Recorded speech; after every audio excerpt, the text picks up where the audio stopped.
Bonjour bandeko na ngai Kordowichi naokende kolala me nangaki tomona gravité ya eloko oyo Félix azolukela biso na Congo. Message eza na bato bo soutenir Félix. Bolanda a. Non. Et aussi, y compris en matière sanitaire. Mayotte concentre trois grandes crises. La crise migratoire, la moitié de la population est d'origine étrangère, et sur cette moitié, cette population est en situation d'irrégularité.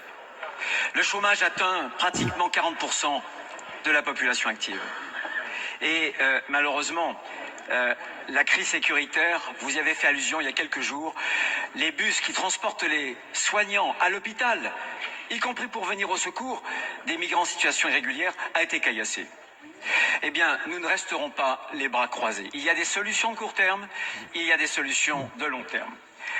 À court terme, bien sûr, et je veux reprendre l'action que mon prédécesseur avait déployée, nous confirmerons bien sûr les 1150 gendarmes, policiers, auxquels s'ajoutent les 4 escadrons de gendarmerie et les 300 gendarmes spécialisés dans le maintien de l'ordre.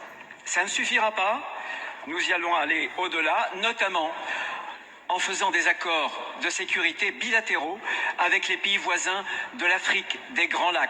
Je m'y engage parce que c'est ce qui nous permettra d'arrêter le flux vis-à-vis notamment de l'Afrique des Grands Lacs.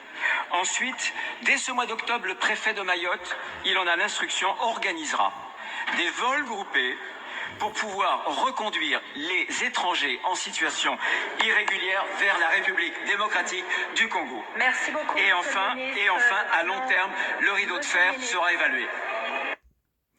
Maintenant, bandeko na ngai bolandi que insécurité eza kuna ya kosakana te. La moitié ya population baza ba immigré na Mayotte. Maintenant, na aussi la situation à Mayotte. Je viens avec les chiffres après. Pour la situation à Mayotte. Ce dimanche, c'est le voyage éclair de Gérald Darmanin à Mayotte. L'île est au bord du chaos face à une énième flambée de violence. Le ministre de l'Intérieur est venu annoncer une nouvelle opération contre l'immigration clandestine et le gouvernement va enclencher une procédure pour mettre fin au droit du sol dans ce département. Lucas Ajdela, Léa Merlier et Antoine Pocry sur place. Ils étaient plusieurs centaines à attendre Gérald Darmanin à son arrivée à Mamoudzou. Des Mahorais en colère, excédés par le manque d'eau, les pénuries alimentaires et surtout l'insécurité. On ne dort pas, on ne sort pas, on ne profite pas de notre île.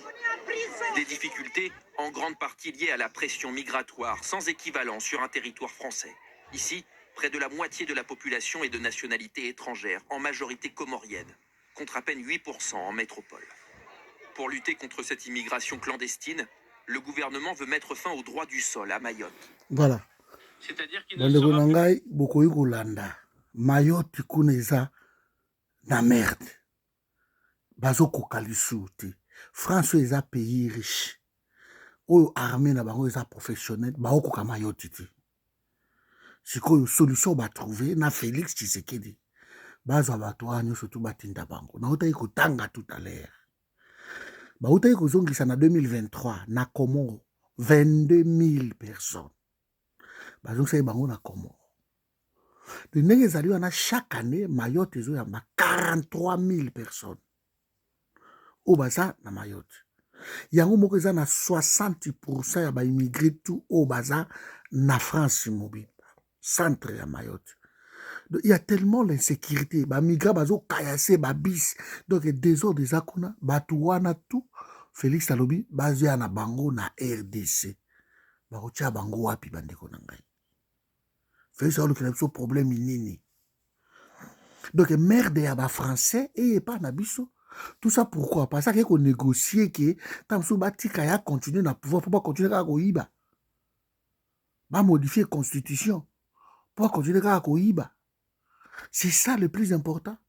Félix a continué na EAC bandeko na ngai. To gagner nini? EAC elibso merde bazon tampon ba village yango aneki. Félix a continué so Uganda bandeko to gagner nini? Uganda yo wana zo 4 km mobimba ya ya frontière na biso kotaka Sindi kuna ekenda babunagana ekenda. Félix akanisi que soit comme président de la République parce que ça n'a pas fanatique au côté là aye la Congo merde a retia bateau autour wapi. Tous on a 7 millions de déplacés internes.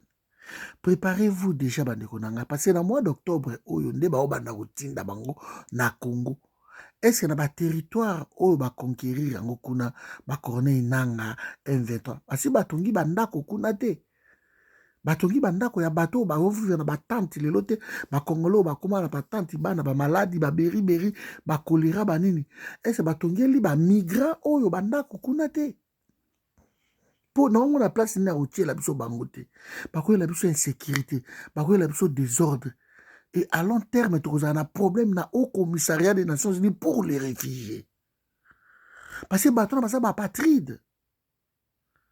Vous avez un niveau de danger au Félix Etchelibiso. Ok, Mayotte, bazo kokate France, a kokote d'armée na yekuna, ba maîtriser, ba bazo koka bangote. Désordre l'équipe, ba maoré, ba ola late, l'insécurité, bolandi vidéo wana. Na lukaki na tchela bino yango. Sikoyo, à part oyo Félix a osala oyo bandeko na ngai. Parce que ya ok na elobi. Soka longo soka yindeli na ba Nicolas Kazadi bango tous les vidéos et tout comme ça bango tout bazonga nango na poto bavana na poto ba dide bidi bazonga na bango sikoyo Congo ekotika na dégâts moko ya osakana te. Nous devons stopper cet homme. Nous devons à tout prix sauver ce type. Ce bon na danger wana te. Danger ya munene yango izo ya isusu. Et ko s'ajuste encore na EAC na Uganda. Na makambo ebele bandeko na ngai. Roto lobite ngana na force ka ya monoko oyo. Rejoignez-nous MDCC. To bunda to bengana moto. Sinon Congo wana Ordowich.